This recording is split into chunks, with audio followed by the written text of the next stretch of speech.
Sinfxonada hammaga bir xil dars o'tiladi. Lekin hamma o'quvchilar ham darsni bir xil qabul qilmaydi. Kimdir darsni tez tushunadi. Bu yil universitetga kirishim kerak. Kirmasam bo'lmaydi. Vaqt ham oz qoldi. Ulgurarmikin mana? Kimdir esa sekin tushunadi. Voy, bugungi darsga ham tushunmay qoldim. Doim shunaqa o'zi. O'tgan darsda ham tushunmay qolgandim. Kimdir esa darsda shunchaki vaqt o'tkazadi. Zerikib ketdim-u. Shu dars tugasa, o'rtoqlarim bilan borib mazza qilib futbol o'ynardim. Ota-ona esa faqat bitta narsani xohlaydi. Farzandining talaba bo'lib, yetuk mutaxassis bo'lishini.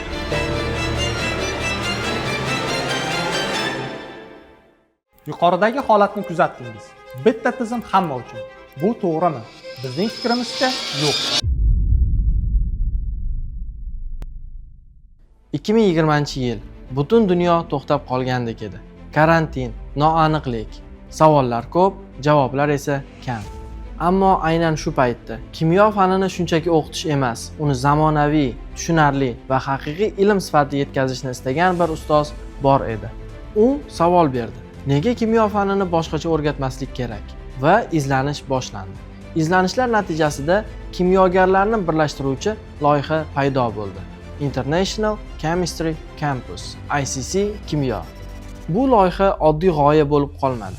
Avval harakatga, keyin esa jamoaga aylandi. Yillar davomida to'plangan tajriba va bilim asosida Mirjalol Boymurodov ustoz tomonidan 4 bosqichli premium kimyo kitoblari yozildi. Ustoz Sardor Zokirov tomonidan xalqaro standartlar asosidagi A-level kimyo video darslari ishlab chiqildi. Shu tariqa katta maqsadlar sari harakat qilayotgan kuchli loyiha jamoasi shakllandi. Ammo haqiqat shuki, faqatgina kimyo fani bilan tibbiyotni rivojlantirib bo'lmaydi.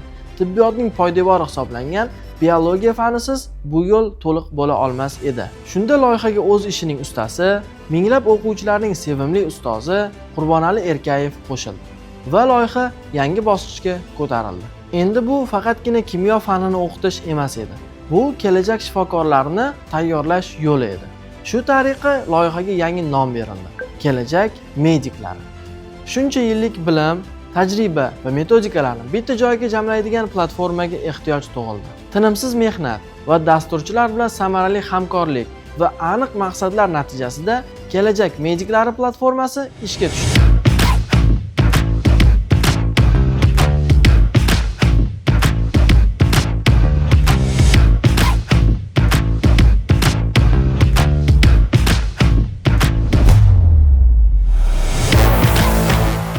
Ana endi video boshidagi 3 ta o'quvchi bizning o'qitish tizimimizda qanday qilib yuqori natijaga erishishini sizlarga bosqichma-bosqich tushuntirib beramiz. Birinchi o'quvchi mavzularni tez o'zlashtiradi, vazifalarni erta tugatadi va qolgan o'quvchilarni kutib o'tirmasdan keyingi mavzuga o'tadi. Ikkinchi o'quvchi esa mavzularni sekinroq o'zlashtiradi, tushunmagan joylarini qayta ko'radi, testlarni yana bir bor tahlil qilib, xatolarini ustida ishlaydi va asta-sekin lekin ishonch bilan oldinga yuradi. Uchinchi o'quvchi esa ko'pincha dangasalikka beriladi. Videolarni oxirigacha ko'rmaydi. Keyingi mavzuga shoshadi, o'rtoqlaridan ko'chiradi. Shu yo'l bilan go'yoki ustozni ham, ota-onani ham aldab yurgandek bo'ladi. Lekin shoshilmang. Bunday o'quvchilar uchun ham bizning tizimda ajoyib yechim bor. Bu haqida video davomida batafsil to'xtalib o'tamiz. Bizning o'qitish tizimimiz xalqaro va mahalliy ilg'or tajribalarni chuqur o'rganish asosida tuzilgan bo'lib, kimyo va biologiya fanlaridan o'quvchilarni kirish imtihonlari, milliy sertifikat imtihonlari, xalqaro A-level va xalqaro olimpiadalarga yuqori darajada tayyorlashni o'z oldiga maqsad qilib qo'ygan. Ushbu tizimimizning eng asosiy ustunliklaridan biri muqobili bo'lmagan premium kimyo hamda premium biologiya kitoblarimizdir. Misol tariqasida premium kimyo kitoblarimizni olaylik. Ushbu kitobimiz 4 qismdan iborat bo'lib, 1, 2, 3 hamda 4 kitoblar maxsus o'rgatish ketma-ketligi asosida tuzilgan. Har bir kitobimiz 2 qismdan iborat: nazariy kitob hamda amaliy kitob. Nazariy kitobda o'quvchi mavzuning barcha nazariy asoslarini chuqur o'rganadi, tushunib oladi. Shundan so'ng ayni ushbu mavzuga doir savollar va masalalar tahlilini amaliy kitobimizdan ishlab, bilimini mustahkamlaydi. Kitoblarimizni yozishda Turkiya, Angliya, Ozarbayjon, Amerika singari rivojlangan mamlakatlar ta'lim tajribalaridan foydalanilgan hamda ular mahalliy imtihon tizimimizga to'liq moslashtirilgan. Bu yerda tabiiy savol tug'iladi. Axir fan bitta bo'lsa, nega kitoblar 4 ta? Ma'lumki, kimyo va biologiya kabi fanlar murakkab fanlar sirasiga kiradi. Shuning uchun ham ushbu fanlarni bosqichma-bosqich, tartib bilan tizimli o'rgatish eng samarali usul hisoblanadi. Masalan, birinchi kitobimiz 3 oyga mo'ljallangan bo'lib, ushbu kitobimizni tugatgan o'quvchi fundamental kimyo bo'yicha asosiy tushunchalarga ega bo'ladi hamda oson va o'rta darajadagi istalgan savollarni o'zi mustaqil yecha oladigan darajaga chiqadi. Ikkinchi kitobimiz 6 oyga mo'ljallangan bo'lib, ushbu bosqichni tugatgan o'quvchi kirish imtihonlaridan maksimal natija qayd etish imkoniyatiga ega bo'ladi. Ikkinchi kitobimizni tugatgan o'quvchilarimiz ham sertifikat sohibi bo'lishlari mumkin. Ammo sertifikat imtihonlari o'quvchidan maxsus ko'nikmalar hamda alohida yondashuvlarni talab qiladi. Shuning uchun ham sertifikat imtihonlaridan yuqori natija qayd qilishni istagan o'quvchilarimiz uchun 3 oyga mo'ljallangan 3-kitobimizni taklif qilamiz. Natijada bizning tizimda 0 dan tayyorlangan o'quvchi 1 yil ichida milliy sertifikat olish darajasiga chiqishi mumkin.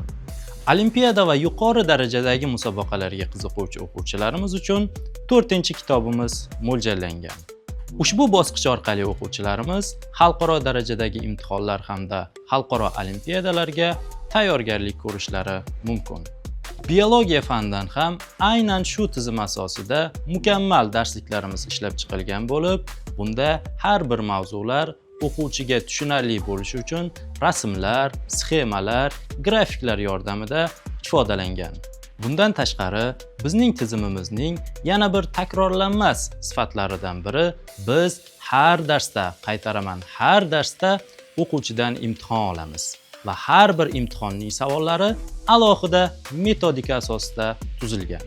Statistik ma'lumotlarga ko'ra, har darsda imtihon topshirib boruvchi o'quvchilarning natijalari haftada bir yoki oyda bir imtihon topshiruvchi o'quvchilarning natijalariga qaraganda keskin yuqori bo'ladi. Endi sizlarga yuqorida tushuntirgan o'qitish tizimimizni platforma va jonli darslarimizda real holatda qanday ishlashini tushuntirib beramiz. Ko'pchilik o'quvchilar an'anaviy darslarda mavzularni to'liq tugatgan bo'lishlariga qaramasdan imtihonda kutilgan yuqori natijaga erisha olmaydi. Buning asosiy sababi shundaki, o'quvchi bir mavzuni to'liq va mukammal o'rganmasdan turib, keyingi mavzuga o'tib ketaveradi.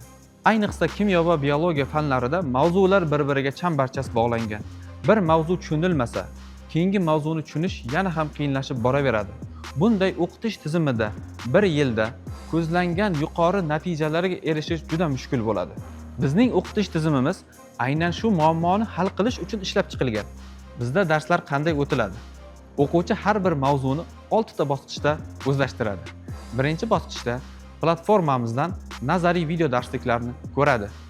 Ikkinchi bosqichda esa shu ko'rgan video darsliklariga oid bo'lgan kichik testlarni ishlaydi. Uchinchi bosqichda nazariy kitobimiz orqali shu mavzuni mustahkamlaydi.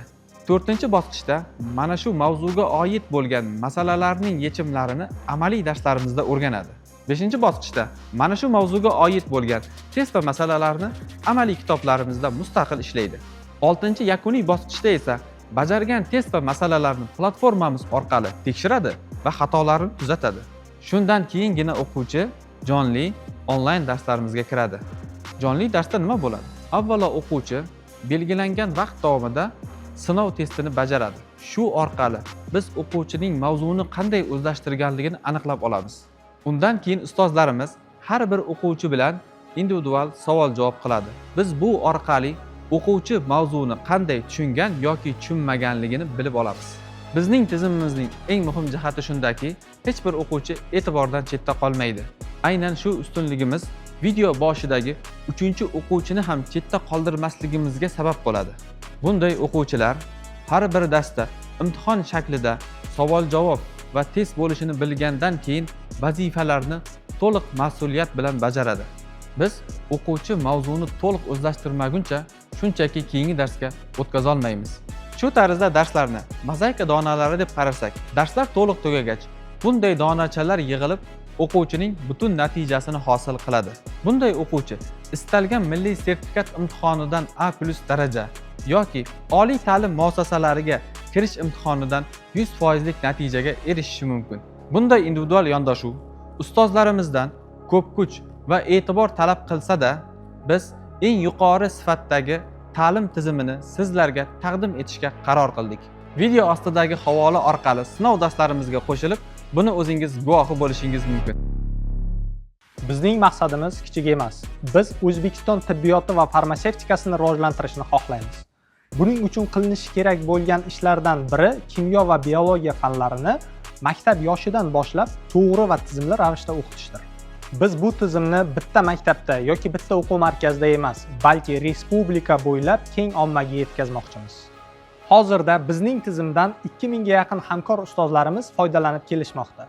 Qisqa fursat ichida 50 mingdan ziyod kitoblarimizni o'quvchilarga yetkazib berdik.